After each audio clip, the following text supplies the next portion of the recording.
আজকের বিষয় multiplication of numbers, যেখানে বাম দিকের ডিজিট গুলো একই কিন্তু লাস্ট ডিজিট গুলোর যোগফল 10 নয়। সেই রকম সংখ্যাগুলোর গুণফল আমরা কিভাবে খুব দ্রুত এবং সহজেই বের করতে পারবো তারই পদ্ধতি। তো উদাহরণ হিসাবে আমরা 5 এবং 37 এর প্রথম ডিজিট একই আছে কিন্তু শেষ দুটো ডিজিট 5 এবং 7 এর যোগফল 10 হচ্ছে না।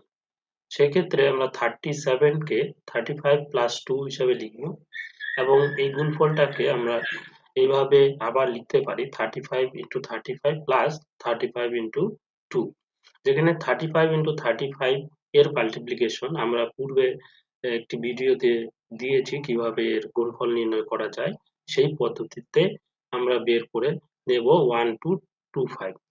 তো 35 ইন্টু 35 এর বর্গ আমরা নির্ণয় করতে পারি এখানে 3 ইন্টু 4 প্লাস 5 ইন্টু 5 25, সেভাবে প্লাস 70 এটাকে অ্যাড করলে আমরা পাবো 1295। এটাই হচ্ছে 35 ইন্টু 37 এর মাল্টিপ্লিকেশন। ধন্যবাদ।